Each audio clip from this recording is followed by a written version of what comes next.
Indian cinema ലോകവും കമലഹാസൻ ആരാധകരും ഏറെ പ്രതീക്ഷയോടെ കാത്തിരുന്ന ചിത്രമാണ് ഇന്ത്യൻ 2 എന്ന് പറയുന്ന സിനിമ. ഇപ്പോഴത്തെ ചിത്രം ഇന്ന് വേൾഡ് വൈഡ് ആയിട്ട് റിലീസ് നിർത്തിയിരിക്കുകയാണ്. ചിത്രത്തിന്റെ ആദ്യ ഷോയ്ക്ക് എപ്പോഴാണ് ആരംഭിക്കുന്നത് നോക്കുകയാണെങ്കിൽ കേരളത്തിലെ തിയേറ്ററുകളിൽ 8 മണിയോടുകൂടി ആരംഭിക്കുക. ഇപ്പോഴത്തെ തമിഴ്നാട്ടിലെ തിയേറ്ററുകളെല്ലാം തന്നെ 5 മണി 6 മണിയോടുകൂടി തന്നെ ഫാൻ ഷോകളെല്ലാം തന്നെ ആരംഭിച്ചിരിക്കുകയാണ്. വലിയൊരു വരവേൽപ്പിനെയാണ് ഇന്ത്യൻ 2 എന്ന് പറയുന്ന സിനിമയ്ക്ക് ലഭിച്ചിരിക്കുന്നത്. ചിത്രത്തിന്റെ ആദ്യ ഭാഗം ഒരുക്കിയ ശങ്കർ തന്നെയാണ് ചിത്രത്തിന്റെ രണ്ടാം ഭാഗം ഒരുക്കിയിരിക്കുന്നത്. 28 വർഷങ്ങൾക്ക് ശേഷമാണ് ഇന്ത്യൻ എന്ന് പറയുന്ന സിനിമയുടെ രണ്ടാം ഭാഗം തിയേറ്ററിലോട്ട് എത്താൻ പോകുന്നത്.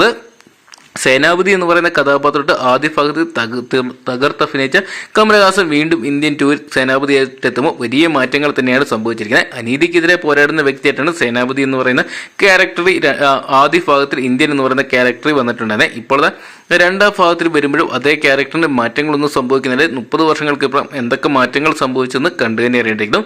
സാങ്കേതികപരമായിട്ട് ഈ ഒരു ചിത്രം ഒരുപാട് ടെക്നിക്കൽ സൈഡിൽ നിന്നും മികവ് പുലർത്തുന്ന ഉറപ്പിക്കുന്ന ഒരു ട്രെയിലർ തന്നെ നമുക്ക് കാണാൻ സാധിച്ചിട്ടുണ്ടായിരുന്നു.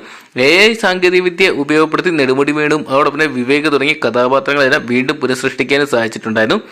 വലിയൊരു താരനിര തന്നെ ചിത്രത്തിൽ അണിനിരക്കുന്നുണ്ട്. SJ സൂര്യ, സിദ്ധാർത്ഥ്, കാജൽ അഗർവാൾ, അതോടൊപ്പം തന്നെ പ്രിയ ഭവാനി ശങ്കർ, രാഹുൽ പ്രീത് സിംഗ്, ബോബി സിൻഹ, ബ്രഹ്മാനന്ദ തുടങ്ങി തമിഴിലെ തെലുങ്കിലെ പല പ്രമുഖ താരങ്ങളും അണിനിരക്കുന്ന ചിത്രത്തിന് വേണ്ടി വളരെയധികം പ്രതീക്ഷയോടാണ് പ്രേക്ഷകർ കാത്തിരിക്കുന്നത്. ചിത്രത്തിന്റെ ആദ്യ ഷോ കാണാൻ വേണ്ടി വന്ന പ്രേക്ഷകരുടെ അഭിപ്രായം എല്ലാം തന്നെ തമിഴ് മാധ്യമങ്ങളിലും മീഡിയകളിലും എല്ലാം തന്നെ ഇപ്പം നിറസാന്നിധ്യമായിട്ട് നിൽക്കുകയാണ്.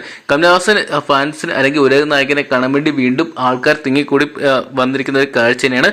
ആദ്യ ഷോ കാണാൻ വേണ്ടി എത്തിയിരിക്കുന്ന പ്രേക്ഷകരെ കാണുമ്പോൾ നമുക്ക് കാണാൻ സാധിക്കുന്നത്. എന്തൊക്കെയാണ് ആദ്യ ഷോ കഴിയുന്നത് ഏകദേശം 8 മണിക്ക് ശേഷം ചിത്രത്തിന്റെ ആദ്യ ഷോ റിവ്യൂകളെല്ലാം തന്നെ ലഭ്യമാകുന്നതായിരിക്കും. അങ്ങനെയാണെങ്കിൽ പോസിറ്റീവ് റിപ്പോർട്ടാണ് വരുന്നതെങ്കിൽ കൽക്കി എന്ന് പറയുന്ന സിനിമയെ മറികടന്നുകൊണ്ട് ഒരുപക്ഷെ കമലഹാസന്റെ മറ്റൊരു 500 കോടി ചിത്രമായിട്ട് ഒരുപക്ഷെ 1000 കോടി പോലും കളക്ട് ചെയ്യുന്ന ചിത്രമായിട്ട് ഇന്ത്യൻ എന്ന് പറയുന്ന സിനിമ മാറുന്നതൊക്കെ പ്രതീക്ഷിക്കാം. തമിഴിന് പുറമെ തന്നെ മലയാളം, കന്നഡ, തെലുങ്ക്, ഹിന്ദി തുടങ്ങി 5ഓളം ഭാഷകളായിട്ടാണ് ഈ സിനിമ തിയേറ്ററിലോട്ട് എത്തിയിരിക്കുന്നത്. കേരളത്തിൽ ചിത്രത്തിന്റെ ആദ്യ ഷോ 8 മണിയോടുകൂടി ആരംഭിക്കുന്നതായിരിക്കും. എന്തൊക്കെയാണ് നമുക്ക് ഉടൻ തന്നെ കേരളത്തിലെ തിയേറ്ററുകളും ചിത്രത്തിന്റെ ആദ്യ ഷോ കാണാൻ സാധിക്കുന്നതായിരിക്കും. ലൈക്ക പ്രൊഡക്ഷൻസും റെഡ് ജെയിൻ മൂവീസും ചേർന്നാണ് ഈ സിനിമ ഒരുക്കിയിരിക്കുന്നത്. കേരളത്തിൽ ചിത്രത്തിന്റെ വിതരണാവകാശം സ്വന്തമാക്കിയിരിക്കുന്ന ഗോകുലം മൂവീസാണ്. എന്തൊക്കെയാണ് നിങ്ങൾ എത്ര പേരാണ് ഇന്നത്തെ ദിവസം ഉലക നായകൻ കമലഹാസൻ കേന്ദ്ര കഥാപാത്രമായിട്ട് എത്തിയ ഇന്ത്യൻ 2 എന്ന് പറയുന്ന സിനിമ തിയേറ്ററിനായിട്ട് കാണാൻ വേണ്ടി കാത്തിരിക്കുന്ന കമന്റ് ബോക്സിൽ പോകുക. വീഡിയോ ഇഷ്ടപ്പെട്ടെങ്കിൽ ലൈക്ക് ചെയ്യാനും ഷെയർ ചെയ്യാനും പുതിയ സിനിമാ വിശേഷങ്ങൾക്ക് OTT അപ്ഡേറ്റ്സുകൾക്ക് ഇപ്പോൾ തന്നെ ചാനൽ സബ്സ്ക്രൈബ് ചെയ്ത് നോക്കുക.